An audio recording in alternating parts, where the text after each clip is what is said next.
అందరికీ నమస్కారం. నేను మీ Purushottam. Welcome to our channel. ఇవాళ వీడియోలో మనం వెళ్తున్న ప్లేస్ ఎక్కడికంటే హైదరాబాద్లో ఉన్న జగన్నాథ స్వామి ఆలయానికి. ఈ టెంపుల్ బంజారా హిల్స్లోని రోడ్ నెంబర్ 12లో ఉంది. దీనికి ఉన్న ల్యాండ్మార్క్ కేబీఆర్ పార్కు మరియు టీఆర్ఎస్ భవన్, ఈ రెండింటి పక్కనే ఉంది. ఈ టెంపుల్ వెళ్ళడానికి మెట్రో లేదా బస్సుల ద్వారా చేరుకోవచ్చు. మీరు బస్సుల ద్వారా రావాలంటే 47L 127K ద్వారా ఈ ఆలయానికి చేరుకోవచ్చు. దిగవలసిన స్టాప్ వచ్చేసి జూబ్లీ హిల్స్ ఎమ్మెల్యే కాలనీ. అక్కడ నుండి టెంపుల్ వాకబుల్ డిస్టెన్స్లోనే ఉంది. మెట్రో ద్వారా రావాలనుకుంటే కనుక జూబ్లీ హిల్స్ రోడ్ నెంబర్ 5లో అక్కడ నుండి 5 కిలోమీటర్స్ డిస్టెన్స్లో ఉంటుంది. మీరు ఇక్కడ నుండి దిగి ఆటో లేదా క్యాబ్లో వెళ్ళవచ్చు. టెంపుల్ దగ్గర పార్కింగ్ సదుపాయం కూడా ఉంటుంది. వీకెండ్స్లో అయితే చాలా క్రౌడ్గా ఉంటుంది. టెంపుల్ టైమింగ్స్ వచ్చేసి మార్నింగ్ 6 నుంచి 12 గంటల వరకు, ఈవినింగ్ 5 నుంచి 9 o'clock వరకు ఉంటుంది. సండే అయితే నైట్ ఇంకొక 1 hour ఎక్స్ట్రా తెరిచి ఉంచుతారు.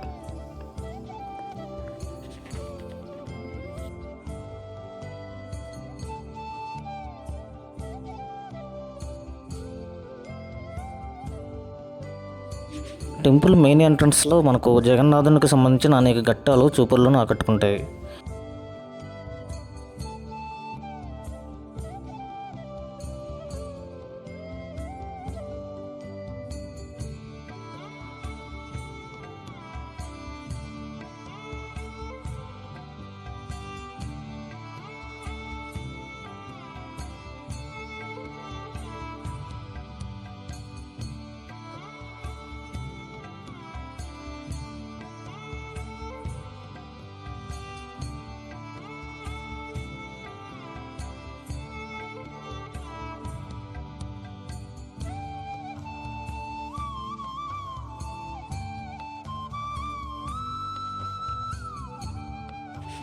రండి, ఆలయం లోపలికి ప్రవేశిద్దాం. మెయిన్ ఎంట్రన్స్ నుంచి లోపలికి వెళితే ఆలయం ఎంతో విశాలమైన ప్రాంగణంతో దైవికంగా ఆహ్లాదంగా ఉంటుంది. జగన్నాథుడు అంటే లార్డ్ విష్ణుమూర్తి అని అర్థం. ఈ టెంపుల్లో జగన్నాథ స్వామితో పాటు 5 చిన్న టెంపుల్స్ కూడా ఉన్నాయి. అవి లక్ష్మీదేవి, శివుడు, వినాయకుడు, హనుమంతుడు మరియు నవగ్రహాల ఆలయాలు.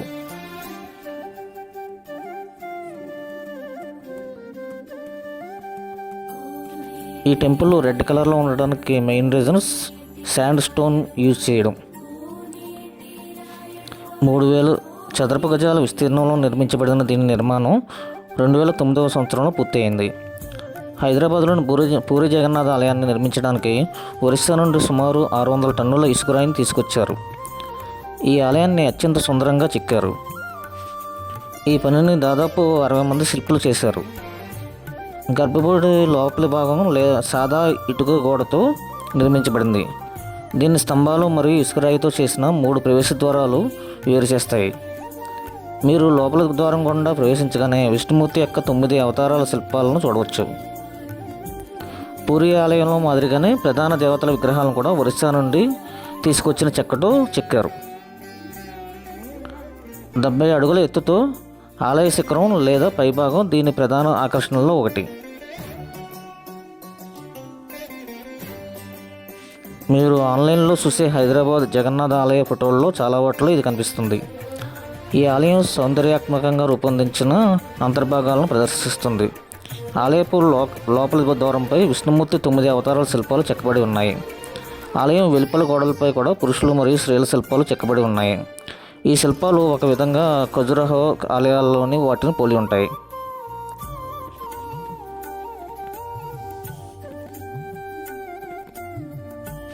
భక్తులకు ఒక ప్రసిద్ధ గమ్యస్థానంగా ఉండటంతో పాటు ఈ ఆలయం తన ఆకర్షణీయమైన వాస్తుశిల్పం వల్ల కళా ప్రేమికులను కూడా ఆకర్షిస్తుంది. ఇక్కడ అసలైన పూరి జగన్నాథ ఆలయంలో మాదిరిగానే పూజలు నిర్వహిస్తారు.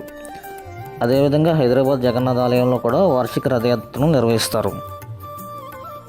పూరిలో జగన్నాథుడి ఆలయం ఎలా ఉంటుందో హైదరాబాద్లో కూడా సేమ్ అలానే ఉంటుంది. పూజారి కూడా అక్కడి నుండే వచ్చారు.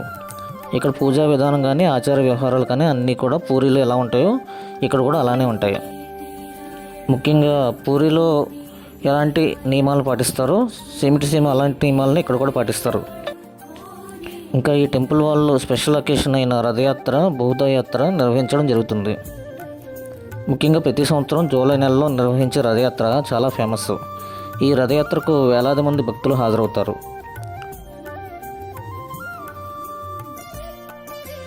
ఈ టెంపుల్లో మెయిన్ అట్రాక్టింగ్ విషయం ఏంటంటే ఈ టెంపుల్ యొక్క శిఖరం దాదాపు 70 అడుగులు ఎత్తు ఉంటుంది. బిజీ ఏరియాలో ఉన్నా కూడా టెంపుల్ చాలా పీస్ఫుల్గా, చాలా ఆహ్లాదకరంగా ఉంటుంది.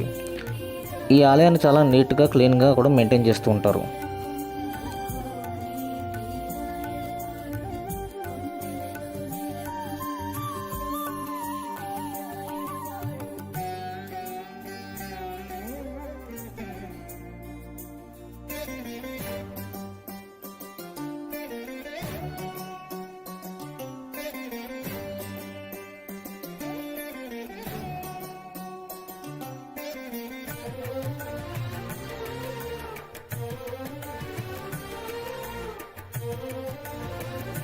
ఈ టెంపుల్లో జగన్నాథ స్వామితో పాటు 5 చిన్న టెంపుల్స్ కూడా ఉంటాయని చెప్పాను కదా. అవి లక్ష్మీదేవి, శివుడు, వినాయకుడు, హనుమంతుడు మరియు నవగ్రహాల ఆలయాలు.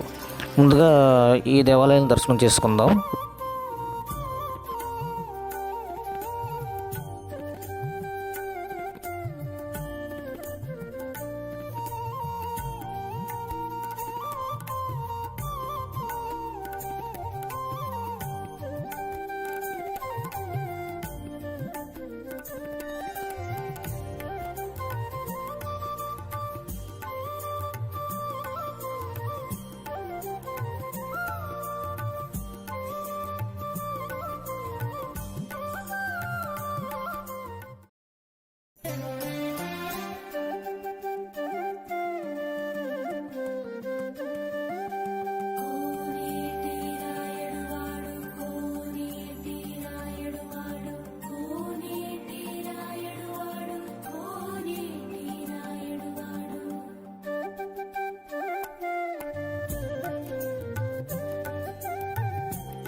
ఇప్పుడు ప్రధాన దేవాలయం జగన్నాథుని దర్శనం చేసుకోవడానికి వెళ్తున్నాం.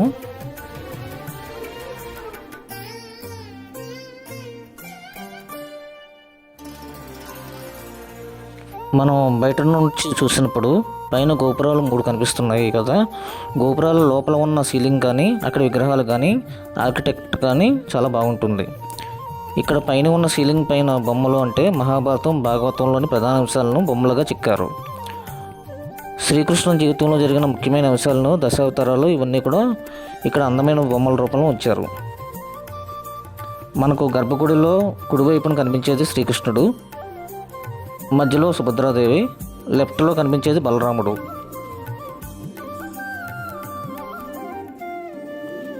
అసలు జగన్నాథుడు ఇంత పెద్ద పెద్ద కళ్ళు వేసుకుని చెక్క రూపంలోనే మనం ఎందుకు పూజిస్తున్నామో చిన్న స్టోరీగా చెప్పుకుందాం.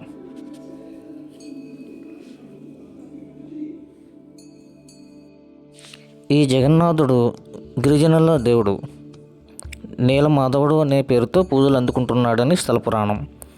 అడవిలోని ఓ రహస్య ప్రదేశంలో ఉన్న ఈ జగన్నాథుడిని గిరిజనుల రాజైన విశ్వావసుడు పూజించేవాడట.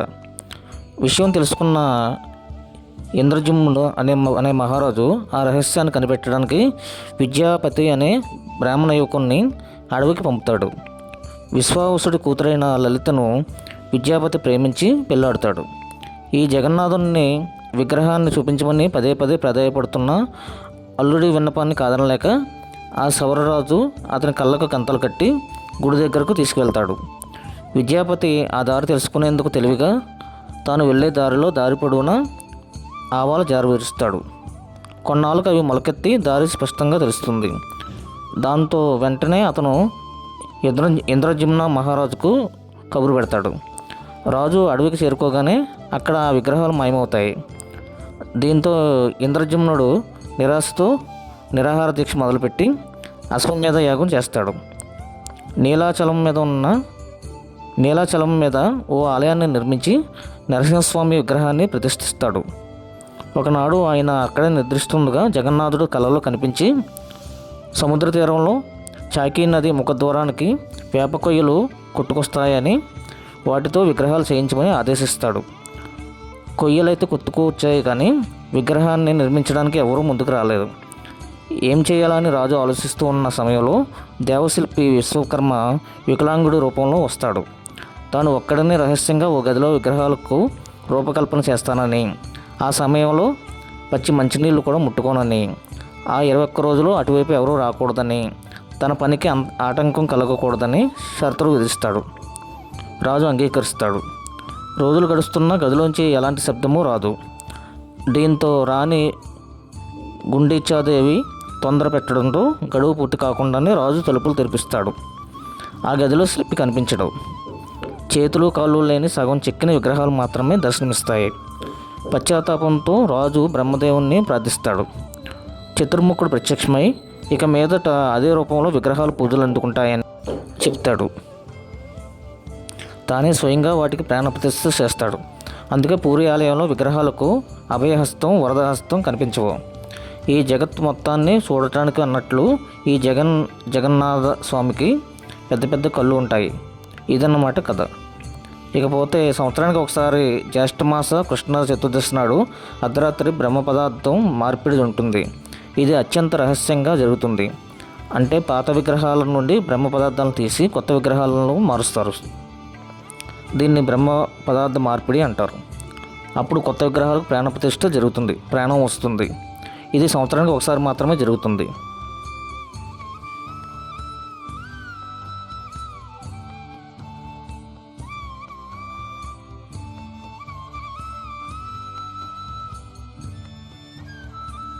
ఇంకా ఈ టెంపుల్లో మధ్యాహ్నం 1 గంటకు భోజనాలు పెడతారు. హాలిడేస్, వీకెండ్స్ అప్పుడు ఎక్కువ వెరైటీస్ అయితే ఉంటాయి. ఇక్కడ ఫుడ్ అంతా కూడా ఒరిస్సా స్టైల్లో ఉంటుంది. మనకు డిఫరెంట్ ఎక్స్పీరియన్స్గా అనిపిస్తుంది. వీకెండ్ అప్పుడు కొంచెం క్రౌడ్ ఎక్కువగా ఉంటుంది. ఈవినింగ్స్ టైమ్స్లో అయితే లైటింగ్స్తో చాలా అందంగా ఉంటుంది. Every Saturday, Sunday audio visuals show కూడా ఉంటుంది. ఇక్కడ ప్రసాదం కౌంటర్ కూడా ఉంటుంది. 3 రకాల ప్రసాదాలు లభిస్తున్నాయి. ఒక్కొక్కటి 60 రూపాయల వరకు ఉంటుంది.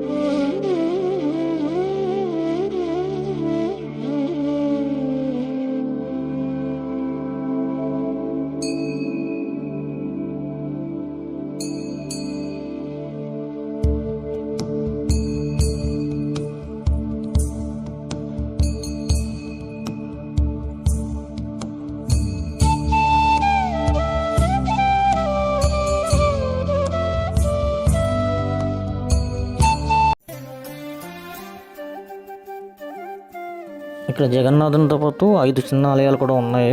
వాటిని కూడా దర్శనం చేసుకున్నాం కదా ఇందాక. మళ్ళీ మరొకసారి దర్శనం చేసుకుందాం. ప్రవేశ ద్వారం ఎడమ వైపున గణేషుని చిన్న ఆలయం ఉంది. దాని ముందు శివుని విగ్రహం ఉంది. ఇతర చిన్న ఆలయాల్లో పార్వతీదేవి అవతారమైన భీమలాదేవి, లక్ష్మీదేవి మరియు శ్రీ హనుమంతుని విగ్రహాలు ఉన్నాయి. ఒకవైపు నవగ్రహాల మందిరం కూడా ఉంది. ప్రతి దేవతకు ఒక ప్రత్యేక పురోహితుడు ఉన్నారు.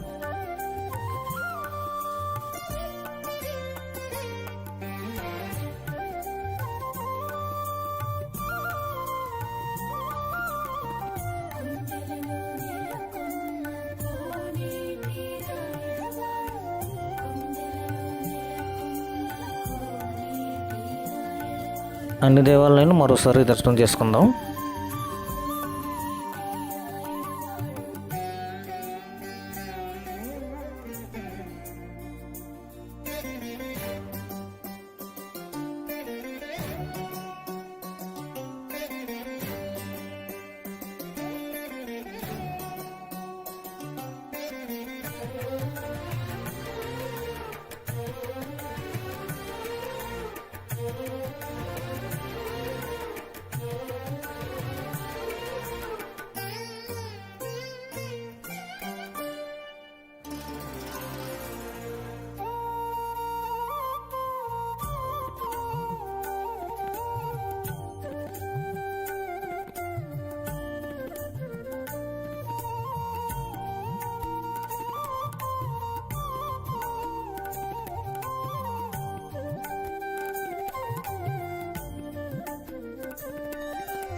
మరోసారి ఆ జగన్నాథునితో పాటు బలభద్రుడు సుభద్రలను కూడా దర్శనం చేసుకుందాం.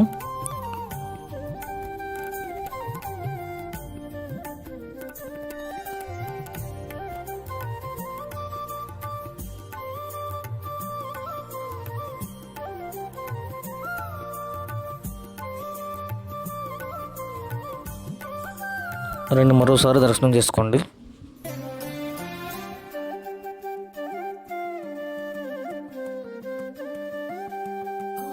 మీరు కూడా తప్పకుండా ఈ ఆలయానికి వెళ్ళండి.